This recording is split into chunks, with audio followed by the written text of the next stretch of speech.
What's up, everybody? Welcome to the latest edition of the Stephen A. Smith Show. It's like a special edition because usually I'm taping every Monday, Wednesday, and Friday over the digital airwaves of YouTube. But in this particular instance, I'm on with my man Big Perk, and I taped it in advance immediately following Game 3's loss by the Minnesota Timberwolves to the Dallas Mavericks. They are now down 3-0. The Minnesota Timberwolves went from being on the verge of sweeping the reigning defending NBA champion Denver Nuggets to ultimately having that series pushed to 7 games before winning it, to being favored by a lot of folks, myself, Big Perk included, to win this series in probably 6 to 7 games. Now they are on the verge of getting swept. Before I bring on my next guest, let me say this.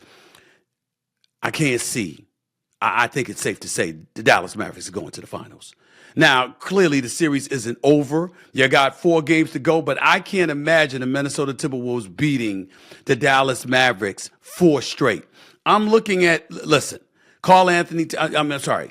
Anthony Edwards, major props to him for showing up in this game, had 26 points, was balling out, was aggressive with about 6 minutes, 15 seconds left in the third quarter. Monster jam, walked on air like some people like Jordan and Kobe. We've seen that before. That was special to watch. But then you got to hearken to Karl-Anthony Towns.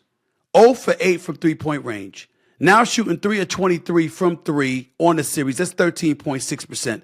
This is, listen, I love Karl-Anthony Towns. Great guy, damn good player, but called himself the best shooting big man, arguably ever, if I remember correctly. He once ordained himself as being such, and this is not showing up in the Western Conference Finals, make no mistake about it. From the field, he's shooting 15 of 54 from the field, averaging, that's 27.8% shooting.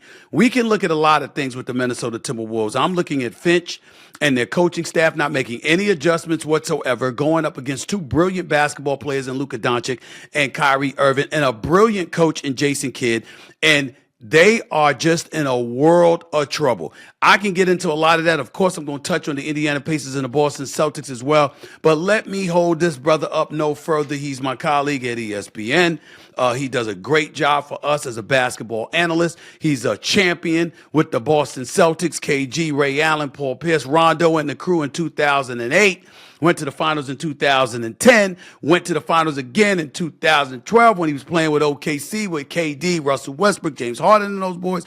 I'm talking about my man, the big boy himself, the one and only Kendrick Perkins. What's up, man? How you doing? How's everything? What's up, SA, man? Good to see you. Man, I'm in a bad mood. I don't I like to know be wrong. I know you're in a bad mood because you don't like to be wrong, but damn it, you gonna have to stay in a bad mood because I'm with you though. We didn't see this coming, Big Perk. Why is it? Listen, we just gonna have a conversation. Why are the Minnesota Timberwolves down 3-0 in this series right now, in your estimation? Number one, Jason Kidd is coaching his ass off. Right now, one could argue that he has been the best coach in the postseason. Okay, that's number one. Number two, Kyrie Irving leadership and his play on the floor. Do you realize Kyrie have a different handshake for each person in the organization? That Wow. tells you how connected he is to those guys and how he has embraced that organization and leading by the way. And I'm looking at Luka. Now, Luka was questionable before this game tonight. We knew he was going to play, but the fact that he was questionable because he's dealing with a knee strain and he's out there busting their ass on one leg, SA.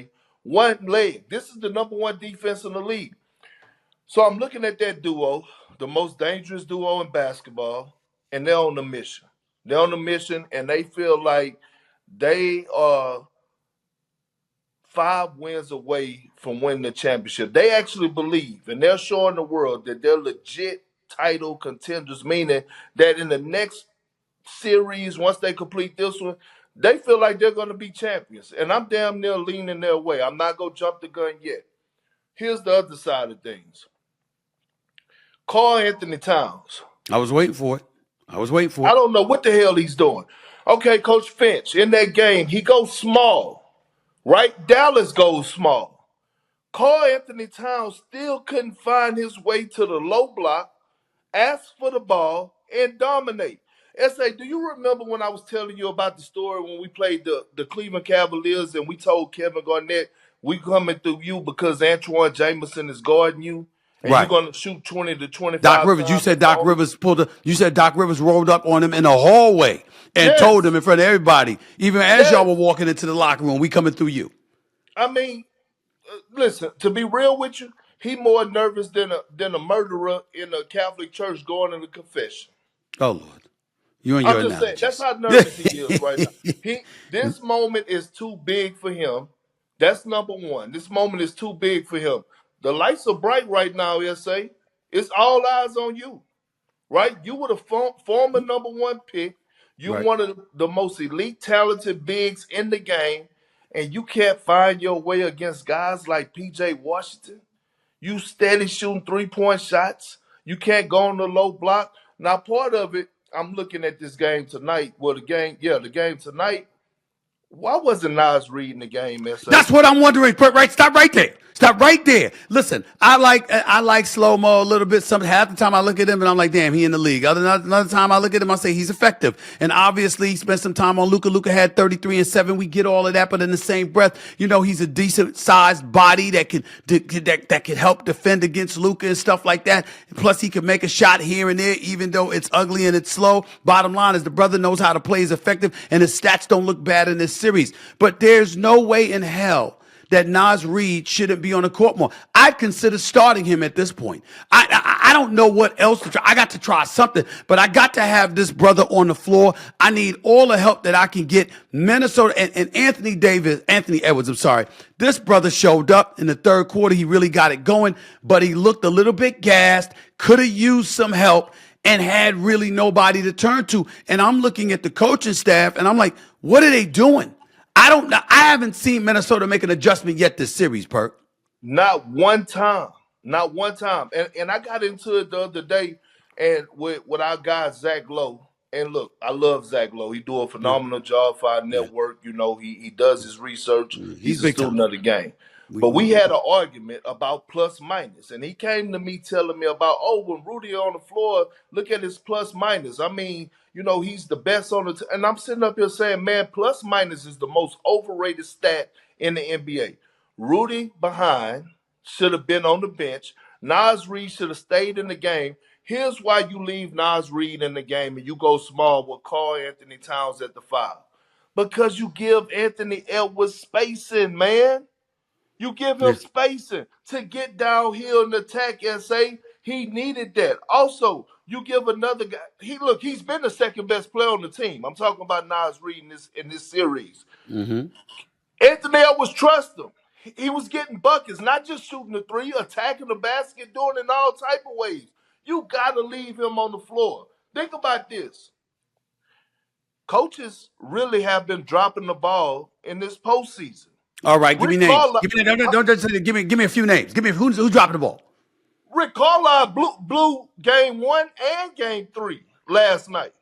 Both of those losses, one could argue that Indiana should be up on the Celtics 2-1 right now. I agree Rick with that, but Carlisle, I agree with that. We'll get to that later because I don't know if I could blame Rick Carlisle for going with it and not calling the timeout in game 3. Game 1 was different. Game 3, I'm not so sure, but we'll get to that a little bit later. What else? Who else you pointing to? I mean, Tibbs did some things. I Yeah. applaud Tibbs, but he got to get back to this offseason and look himself in the mirror on some things. I thought he could have went to Alex Burks early in the postseason, especially in round 1. Went deep into the bench, but we could get into that. But I'm looking at Finch. I'm looking at Rick Carlisle. Those two in particular, I'm saying to myself, damn. Even Michael Malone Yeah. in that series. But you got to leave Nas Reed on the floor, man. I mean, damn. Especially when they struggle offensively. We know what they can do defensively, but here's the thing for me. They've struggled offensively periodically throughout the season. Their defense is their signature. That's what they stand on. We get that. That's the business they stand on.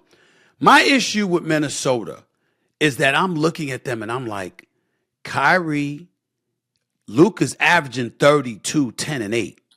Kyrie's at 25, 5, and 4. You got PJ Washington. He's hit some shots. You got Gafford and Lively. They scoring some points and averaging about 4 blocks a game combined. I'm just looking at Dallas right now, led by Luka and led by Kyrie. At no point in game 3 did I believe Minnesota was going to win this game. At no point. Even when they came back, even when they took the lead, the closest I came to thinking that Minnesota was going to win this game was after the dunk from Ant-Man. Because I said maybe that's going to spark them, maybe that's going to spark him. And not only that, after he dunked it, Perk, he went back down the floor and he was guarding Derrick Jones. He wasn't guarding Kyrie Irving, which I thought was smart. But then he seemed to run out of gas. They don't seem to have answers for Dallas offensively, but Dallas seems to have answers for them. That's my issue, Perk. No, I'm with you. I'm with you. And look, SA, when you get this deep into the playoffs, it's a little bit of X's and O's. J Kidd making adjustments, making the right rotations, putting the right personnel out there. But it's all about your superstars taking you home. Right now, all we're watching right now is we're watching two superstars dominate two other superstars, and they're teaching them a lesson. We're watching Luka and Kyrie do what they do. It's not like it's J Kidd drawing up some beautiful ass plays or anything to that nature. No, this is elite shot making. Do you know how many hours in the gym you have to put in order to be hitting left hand floaters that Kyrie is hitting in the paint? Like, it's nothing that you could do. Those step back threes by Luka. What can you do with that? What can you do with that? Those are contested shots, and say it's nothing that you could do. On the other hand, you got two young guns who Anthony Edwards, we know how bright his future is, but at the end of the day, this is a learning process. And now I'm gonna say it. You told me this first. I heard you say it several times. He should have kept his damn mouth closed. Damn it, Yeah. he poked the bear. Yeah. And the reason I feel that way is because it's a lesson learned. We ain't criticizing Anthony Edwards. We know what a Yeah. superstar he's on the verge of being if he's not there already. Face of the NBA. I have no regrets in saying the kind of things that I was saying because he was doing what he was doing and we saw something coming. But in the end, you got a savvy veteran who is absolutely spectacular in every way imaginable in Kyrie Irving offensively and has been absolutely spectacular in every way, period, this year on and off the basketball court. Deserves to be applauded for that. I was just looking at Anthony Edwards and I'm saying, and listen, I was so confident in Anthony Edwards until he opened his mouth. When he opened his mouth and said, I got Kyrie. Now, if you're Anthony Edwards, Perk, and you're saying, I'm going to drop 40, I let him come try to guard me and blah, blah, blah. That's different. No, he said, I got him. I'm guarding him. I don't know anybody. I've never heard anybody on the planet say they're looking forward to guarding Kyrie Irving. I've never heard that from anybody. In all the years that he's been in the NBA, I have never heard one single soul say, I'm looking forward to guarding Kyrie Irving. I don't know what the hell Ant-Man was thinking. That is clearly youthful ignorance coming back to haunt him. Hey, look, let me let me bring up a story to you. So I'm playing for the New Orleans Pelicans, right? Right. And Coach Alvin Gentry, my guy, he's our coach. And at the time, we're playing the Cleveland Cavaliers, and LeBron comes in town. Now, it's late in the fourth quarter. Anthony Davis and Drew Holiday, they going tit for tat with Braun. You know, it's a close game. And one of the fans right next to Coach Gentry started talking noise to LeBron. He turned around. Gentry did. He was like, shh, shh, shh. Hey, man, shut the hell up. You don't have to guard him. Like, he That's told right. him that. Like, shut the hell up. That's what Anthony Edwards is learning right now. You know the one thing that I didn't realize, and this is not an excuse, this is a real thing, SA. When you get this deep into the playoffs, after what? They going on what, like damn near 8 months of playing Yep. basketball? Right. Mentally, you gotta have a different mindset, right? Like it's getting tougher. That's why it's Yeah. hard to win a And championship. you got to be committed to finishing. You got to give Hell- me. You got to literally be like this. First of all, I want to bust somebody's ass. That's number Yeah. one. Secondly, you got to be like this. I bust my ass all year long, hoping and praying I would get to this point. I'll be damned if I'm going to lose this now. You ain't taking this from me. Thirdly, you got to be like this. Hey, if I get this done, look at what it'll do for me. Look at what it'll do for this team. Look at what it'll do for the city. Look at what it would do for everything, my pockets and everything else included. So you got to look at it from that standpoint. Let me transition real quick. Boston's up 3-0 on Indiana. Indiana played a hell of a game yesterday. But Boston is Boston. They were trailing by 18 points, even though Rick Carlisle thought that Drew Holiday fouled Nembhard, who balled yesterday. Nembhard balled his ass off, no doubt. He did. But the bottom line is this. That was a great defensive play by Drew Holiday. I don't want to hear nothing about a foul. And I know Rick Carlisle was alluding to the body contact when he went to the floor before he got up. And, Drew Holiday got up off the floor. He was going to that kind of contact. But the bottom line is it was a great defensive play by Drew Holiday. In the end, Boston overcomes an 18-point deficit. They end up winning this game 114-111. Jason Tatum is averaging 31.7 points, 9.3 rebounds, 5.7 assists, looking like that stud we need him to look at. And Jaylen Brown, who we will get into later, don't just hold your breath on that. Jaylen Brown is averaging 30 on 52% shooting. Your thoughts about the Boston Celtics right now on the verge of a sweep and going to the NBA Finals? I'm gonna say this. Number one, that was the best game of this postseason by Jason Tatum. Yeah. Forget the 38 points. Great pass to Horford in the corner, by the way. Lord. On time, on target. The trust to make that pass. Behind the back. Yep. But why we can't get that every night? That's all I'm asking. That's a good question. Ain't no question about it. We need to expect that from Jason Tatum because he's gifted enough, skilled enough, hungry enough, been knocking on the door long enough for us to justifiably expect that from him. Listen, stay right there because I got to get into a potential NBA Finals matchup when I got my man Big Perk here, not to mention the fact that, Jaylen Brown, obviously both Perk and I made a little news with Jaylen Brown from the other day. So we're going to address that as well. Stick around. You're watching the Stephen A. Smith Show right here over the digital airways of YouTube. Back with more in a minute. Oh, my Lord. Have you been watching the NBA playoffs? Because I have. And yes, they've been fantastic. Make no mistake about it. But do you know what else makes watching them even more exciting, even more scintillating? PrizePicks, of course. That's what the hell I'm talking about. In case you didn't know this. PrizePicks is a daily fantasy app where you can select two or more of your favorite players and then pick more or less on their projected stats for the game. So with a big event happening each and every single night, PrizePicks is here to help you cash in on all that real-time action. I make my picks every night in less than 60 seconds. Then I sit back, I watch, and I wait for the cash. But PrizePicks doesn't stop at the NBA. Oh, no. You can choose from a myriad of sports, the WNBA, Major League Baseball, National Hockey League, even MMA, and everything in between. And get this, PrizePicks will match your first deposit of up to $100. You heard me, right? Go to PrizePicks.com and use code SAS. That's my initials, of course, for a first deposit match of up to $100. That's SAS when you go to PrizePicks.com and use the promo code. Pick more, pick less. It's really that easy.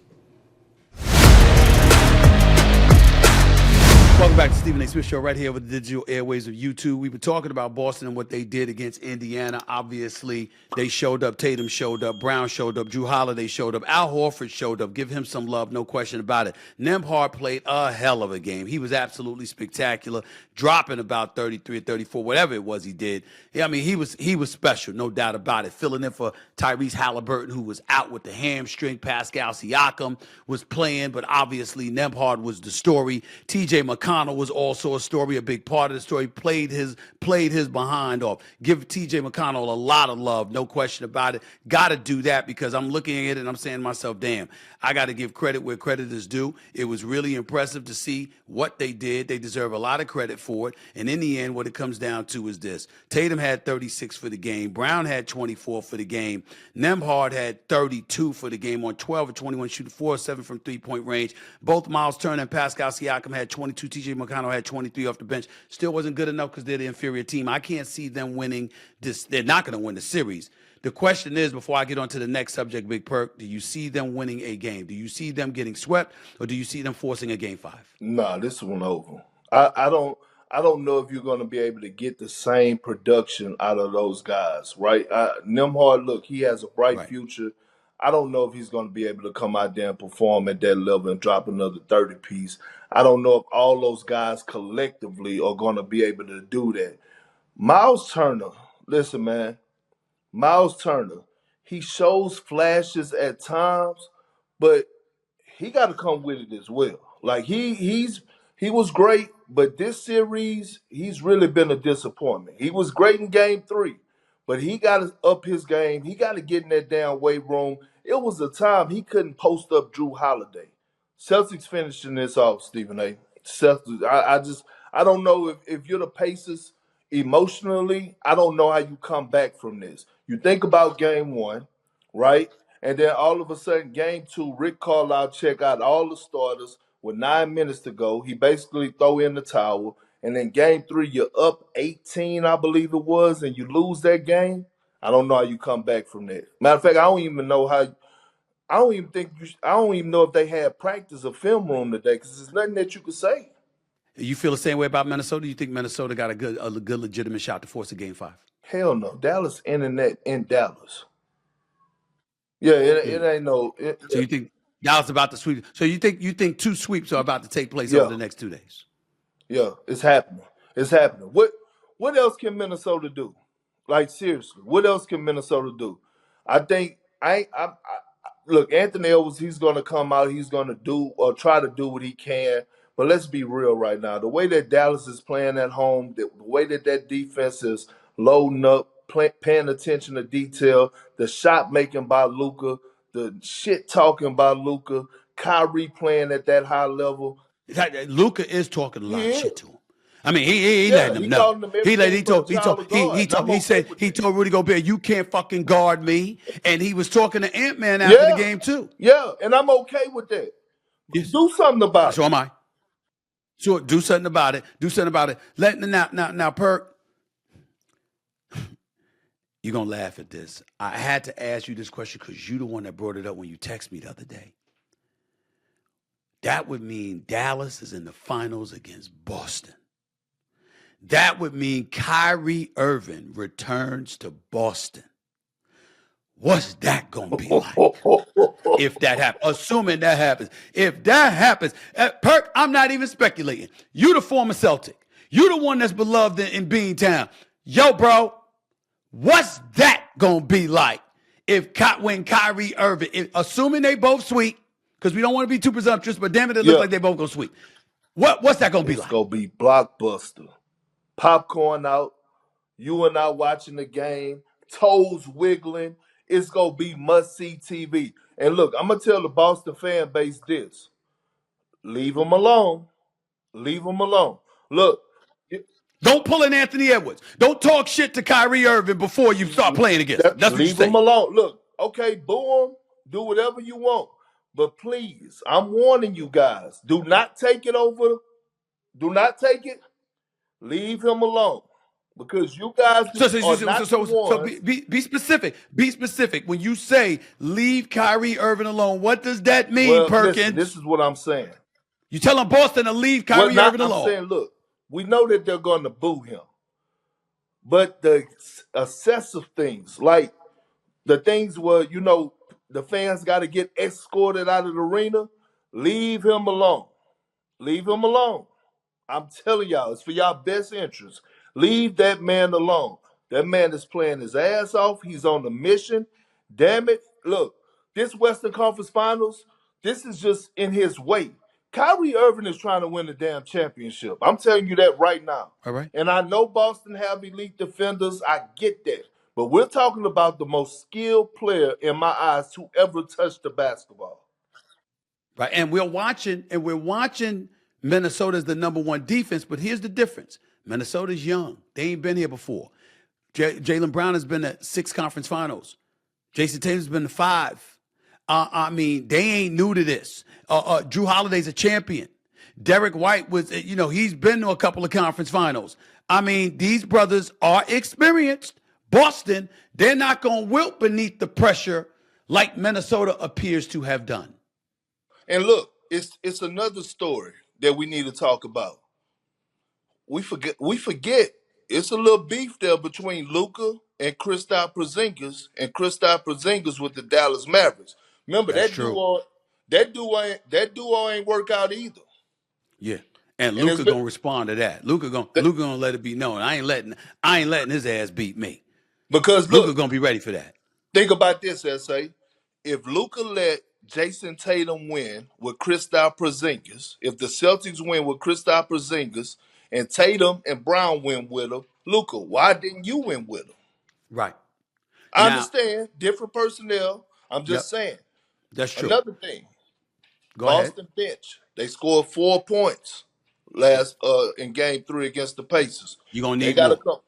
They gotta You're come gonna with need it. you're gonna need more. You're gonna need more in order to beat Dallas. No doubt about that. All right. Assuming both teams sweep. Because again, we don't want to be too presumptuous, but it damn sure look that way. Perk, let me switch to another subject before I let you get on out of here, man. Appreciate your time.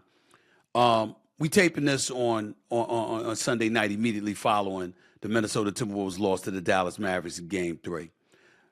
You and I have been all over social media because Jaylen Brown is asking for my sources because I read something on First Take talking about we were talking on First Take about why Jaylen Brown is underappreciated. We were giving him love, but we were pointing out he's underappreciated. He's a $300+ million player that nobody questions whether or not he deserves his money because we know the brother could ball. We said these things, but then I read a text from an NBA source saying he's not liked, and that's part of the reason why he's not marketable or whatever, because evidently a few people feel that way about him. And I brought up the city of Boston as well. And you never know because he's a conscientious observer, very disciplined, a serious brothers, no joke, etc., etc. And somehow, some way, I see Isiah Thomas, the great Isiah Thomas, two-time champion with the Bad Boy Pistons, going on Twitter saying, using the word slander and then saying my name. I'm like, I can't believe this, but it is what it is. I'm not gonna go off on nobody. It's not that kind of situation. Could you please explain to the audience what we were talking about with Jaylen Brown and what we said, Perk? I'll give my take later, but give yours first. I mean, damn, we was actually giving him flowers. Fuck, what else we supposed to do? We was wondering why every single time you bring up the Boston Celtics, it's always about Jason Tatum, right? We were wondering why because obviously he was pissed off the night before because he didn't get selected to the All NBA team. We're talking about Jaylen Brown, and Right. he dropped the 40 piece, and so we were on First Take giving the man his flowers, saying that, hey, he has lived up to expectations. And we understand his points per game, they dropped, right? From last year that he was averaging 20, almost 27. This year he's averaging 23 points, but that comes with having the personnel around him and the word sacrifice. We get all that. We also applauded him for being one of the best young leaders in today's game, standing on the front line. What else was we supposed to do? And it's not like, listen, it's not like you're turning on your TV and you seeing them on every damn commercial. We're not saying that. We're saying Jason Tatum. And so the question was, is he marketable? Like, we're not saying that he hasn't been on the commercial, but we haven't seen him on as many as Jason Tatum. Hell, Stephen A. I'm not even sitting up here trying to make a joke or even shoot no slugs anybody way. But one could say you and I didn't have more commercials than Jaylen Brown. And this is not a slug being shot his way. I'm just saying the attention that we think he deserved, he doesn't get. Now, when it comes down to the legend Isiah Thomas, the only problem I had with him, and I love Isiah, both of us, Yep. we have a relationship with us. Yeah. Yep. Yeah. I've known him for My 30 plus problem years. is this. My problem is this with Isiah. He texts us any other time he have a problem, Yeah. he needs something to say or whatever. What was the problem with him texting you today?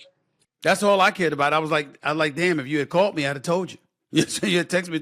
He calls a text any other time, but for some reason, he goes on Twitter and uses the word slander when it comes to Jaylen Brown about me. And just so we understand, just so I remind the audience what I read on First Take. We were debating this, and we were talking about the love that Jaylen Brown deserves because the brother can ball, and he's trying to make a claim that he's the best player on the Celtics. He should be the number one dude, et cetera, et cetera. And in the midst of that segment, I got a text from an NBA source that said, quote, Jaylen Brown, it's not so much that he's underrated, it's that he's just not liked because of his, quote, I am better than you attitude. He knows it. It's the same reason he is not as marketable as he should be. That's what an NBA source just sent me. I read that quote and I said, Perk, I don't feel that way about Jaylen Brown. I don't know anybody else that feels that way about Jaylen Brown. What do you feel about that? And you answered the question. First of all, you're a black man and you care about what's going on in the streets of America. How can you not love Jaylen Brown? He's been on the front lines. We damn sure appreciate it. How about him signing his contract and getting the Celtics and the city of Boston to assist him in committing to the betterment and the upliftment of the community in Boston and in the outskirts of Boston? We have raved and raved and raved about Jaylen Brown for ages. So I'm sitting there like, and then Jaylen Brown comes with a text and he's talking about who's your source. Well, I'm a reporter, brother. You ain't getting my sources. That ain't happening. You know that somebody's saying something. That don't make them right, but you do need to know that that's what people are saying. And I even speculated, that's the appropriate word, that maybe that's the reason he might not be liked by some people, because he is a conscientious observer. And you know how a lot of people in America feel about conscientious observers. People who are willing to be social activists, whose hearts are in the right place, who care about the desolate and disenfranchised like Jaylen Brown does. There's a legitimate argument that could be made. That is what cost Jaylen Brown in the eyes of people. They don't want him to get the shine that he deserves because of how principled, how decent, how good he is. How is that us throwing shade on him? I'm at a loss, Perk. I'm getting to a point now where I'm just not going to be responding to a lot of these people that's saying this bullshit because I just got better things to do with my time. I'm almost at the point, Perk, where I'm begging people, hold me accountable for what I actually say and mean, please. Contextualize my words accurately, and then I'll stand on it, But I'm getting tired of having to explain. I think I speak fluent English, and I'm getting sick and tired of having to explain time and time again. Yo, y'all didn't see what I said? Go ahead, Perk. What you got to say? No, I'm with you, man. And you taught me. You taught me since day one, since I stepped foot into this space of a media personality, right? Of an analyst. Right. And what's your number one thing? Yeah. Hey, you ain't here to be liked. You ain't here to be liked, and forget what they say in the comments. And again, I understand it's a legend, right? And Isiah Thomas, we're not taking anything from Isiah. Right. We know he's a good We love brother. him. We love him to death. My problem is he called you, he calls me. For anything else, he could have picked up the phone and called you. And I don't even think and today we saw it on Twitter. Twitter. But my thing is, it was a clip. Yeah. It was a clip. It wasn't even the full segment of the show of what we talked about, because anybody that goes back and watch the full segment, is nowhere in hell you could think that we were talking down or slandering Jaylen Brown. In any way. We wouldn't do that. He's done nothing in his entire career to deserve that. The only thing that I can think of that Jaylen Brown has done badly is that he didn't play well in Game 7 last year against Miami in the conference finals. That's it. Think about this, right? We had three brothers on national TV, right, praising another young brother, not only for his basketball and what he do on the basketball court, but what he's doing in the black community. Yeah. And guess what? We look like the bad guys. And in your words, you said, only in America, baby. Only in America. I mean, listen, it's gonna get to a point, bro, where I'm just gonna be like, fuck it, I ain't got time. Y'all do y'all thing. I'm gonna do mine. Me and Draymond got into something the other day. I love Draymond. Who has praised Draymond Green more than me? I mean, you gotta be kidding me. That I'm being accused by him of following a narrative as often as I've spoken up for that brother. Still love him. I ain't gonna speak against him. I got too much love and respect for him or whatever. But yo, I'll elaborate once you get off this call as I talk to my audience to close out the show. But Perk, I'm gonna start by saying this. I get paid to talk about sports and the people that play them and coach them and run them. I don't get paid to talk to them. You think I'm gonna lose any sleep if folks don't talk to me? Do you see me droopy-eyed in any way losing sleep over some shit like that? I It ain't know. gonna happen. I know one Appreciate you, thing. bro. Go ahead. That, Appreciate you. Go say that it. Last word. You get the last word, Per. Go ahead. that AC better be on 60, and that box fan need to be blowing in your face. Cause damn it, we ain't losing no sleep over that shit. If you look, if we go get criticized for praising a young black brother for doing this thing, then damn it, go ahead. Have it your way. It's our world. Yeah. Well, at least it got some people some clicks, some headlines. You know what I'm saying? They get to talk about us. You know what I'm saying? We know what it's about with most of them. You know what I'm Yeah. saying? We know what it's about most of them. Appreciate you, Big Perk, man. See you Appreciate you, see you big during bro. this week on ESPN, no doubt. Appreciate you, All man. right. Thanks a lot. Oh my goodness, so much more to get into. You heard what I was alluding to. I got some closing remarks to say in just a second. I got some stuff to get off my chest. It is my podcast, after all. It is my YouTube show. I can say what the hell I want to say. So that's exactly what the hell I'm going to do in this particular situation to close out the show. Stick around. Last segment of the Stephen A. Smith Show coming up right at you in a minute. What's up, everybody? Welcome back to the last segment of the Stephen A. Smith Show, this edition of the Stephen A. Smith Show. Once again, let me thank my subscribers. I've now eclipsed 679,000. I should be at about 680,000 by the time y'all see this. Can't thank y'all for the love enough. Keep it coming. I'm going to keep on coming. You want to continue to like and follow the show, just click the bottom right-hand bell, and boom, you too will be the latest member of the Stephen A. Smith Show family. Before I get on out of here,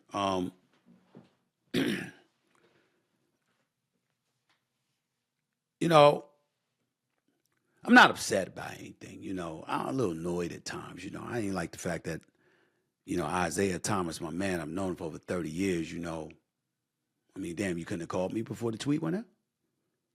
You know, to know what I was saying, you just go by a clip. And Perk's right.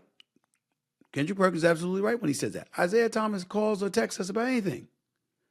But I'm looking on X and I see that he's essentially accusing me of slandering Jaylen Brown. And ultimately, when I spoke to him, he said, no, I wasn't talking about you. I was talking about your source. But it said slander and then Stephen A. Smith. So it's interpreted as it being aimed at me. I read a text from an NBA source. I need to remind the audience about something. I understand y'all see me on First Take. I understand y'all see me doing NBA Countdown. I understand that you see a few players out there that get pissed and they don't want to talk to me or they talking shit about me or whatever. I mean, no disrespect. I'm not disrespecting anybody's hustle. You got a podcast, you got a podcast, you got a show, you got a show. You know, you do what you do. I want all of us to get paid. I don't want nobody devoid of funds to take care of themselves, their family, et cetera, et cetera. I don't want that. But please understand the difference between you and me. You talk about the league. I cover it. I said it weeks ago when we got into the Russell Westbrook controversy. I'm accused of calling the league office to try and get Russell Westbrook suspended. That is not true. I did not do that. And why would I lie? I already went on national television the day before and said he should have been suspended. I made no apologies for that. But that doesn't mean I called the league office to get him suspended. I called the league office because the network that I work for, was airing the game in an hour. We are the pregame show for the game. And they wanted to know how the officials in the league office reached the decision not to suspend Russell Westbrook. And I called the league office. Ladies and gentlemen, you see how some of the folks with the podcast and all that stuff chirp? I give you names. Joe Dumars is the head of basketball operations for the NBA. He's the czar. Call him. He'll tell you, because I spoke to him directly about Russell Westbrook. He'll tell you I didn't do that. See, everybody want to chirp, chirp, chirp, chirp. Fuck Stephen A. Smith. Oh, please, man. He did that shit. No, I did it. You talking. I have facts. And I have valid shit to back it up. When months ago, when that person who will remain nameless was trying to imply that I didn't even write my own damn book. The name is Amy Bell for Simon & Schuster. She was in my house when she didn't like a chapter, and I turned around and I wrote a damn new chapter right in front of her face in 30 minutes. I've been a reporter since 1993. Y'all can sit up there and look at me all y'all want to and act like you don't know, but you know. I've been doing this for over 30 years. Do you understand that when I talk to an athlete, it's a courtesy? I don't have to talk to them. When First Take comes on ESPN every weekday morning at 10 a.m., I don't have to talk to those dudes. I get paid to talk about them, not to them, but I try to talk to anybody who's willing to talk because it's the humane, the decent, the professional, upstanding thing to do. I'm not getting personal, not getting into your personal business. I'm not going to be some low life like that, but I'm going to talk about your game. And if you perform in front of the masses and you play like trash, I'm going to say you play like trash. I ain't going to say you struggled. I'm going to say you play like trash. If you struggled, I'm going to say you struggled. If you play like trash, I'm going to say you play like trash. If you do well, I'm going to say you did well. I got a bunch of tweets. You've got folks talking about me. I read you a tweet from one of my sources. Let me read you another tweet. This is from an NBA owner. Stephen A, 7:57 a.m., Thursday morning, West Coast time. Stephen A, you are the most fair person in sports even when you trash somebody. You always tell the other side of the story and say nice things about what they do well. Because we both know nobody is all bad. You're always fair. That's why you're good with us. Another owner, ditto. Another GM. Don't worry about those folks. Cats just sensitive these days, Stephen A. I can give you a bunch of texts. You talk about the league. I cover it. There is nobody that covers the league on any network that you pick and choose that would refute what I just told you. Whether it's about Russell Westbrook, whether it's about me and Draymond, I had Bob Myers looked me in my face and said, damn, at times we were questioning your credibility because of how supportive you've been of Draymond. Bob Myers, Draymond Green's former boss, said that to my face. Ask him. Ask him. The Golden State Warriors have said that. The Golden State fans have said that. Radio folks and all of this stuff, the flagship station for the Golden State Warriors and others, they got the clips. Ask them. I have always been supportive of Draymond Green. And guess what, Draymond Green, in case you're listening, I always will be supportive of you. You're a brilliant basketball mind. You're a smart brother. You're hardworking. You care about the right things. I know your character, and I know you're a good man. And even though I didn't like the fact that you tried to squash me in or lump me in with a bunch of people with their narratives and all of that stuff when I was the one even calling out KD when KD was saying, I hope you get the help you need. I didn't appreciate it, but it doesn't make me think any less of you. You don't have to talk to me, bro. I got nothing but love for you. All I'm saying is I do get taken aback and find myself saying, damn, I didn't think that it was like that all the times we talked. That's all I'm saying. Then we get to Jaylen Brown. Ladies and gentlemen, I barely talk about Jaylen Brown because every time we talk about Boston, we talk about Jason Tatum. And when we do talk about Jaylen Brown, we talked about the money he earned. We talked about the fact that they've been knocking on the door of the championship. We talked about the fact that he was the best player on the Boston Celtics in the NBA Finals series against the Golden State Warriors, but he also did not play well when Jason Tatum got hurt in Game 7 of the Eastern Conference Finals against Miami. I did not slander him, Isiah Thomas. His agent, his clique, I did not disrespect him. I simply read a text from an NBA, a very well-connected NBA source who said that about him. pointing to Kendrick Perkins and saying, I don't agree with that. I didn't hear that. How do you feel about that? But then I speculated about the man he is, how socially conscientious, how much of a social activist he is, how much he cares about the desolate and disenfranchised, how much he cares about the black community, how many things that he's willing to do. I said, yo, that would be a reason some people won't like you. If that's true, it was complimentary. And yet, we see all of this going on. Personally, I'm getting sick of it. And one of the things that I'm not going to do is I'm not going to let this show build its momentum that it's been building all of these months off of the backs of just clapping back at people who clap at me. I got better things to do with my life. I'm actually blessed. I'm very happy. I got wonderful family and friends. I'm so blessed. God has blessed me so well. And when players, coaches, executives, owners, anybody do right, I'm going to support them. When they do wrong, I'm going to tell them. I still will probably support them. As long as it ain't no extreme stuff. I loved P. Diddy's music for years. I loved his story for years. I can't support him. Not after what I saw on video. I can't support that. I can't. I won't. I cannot.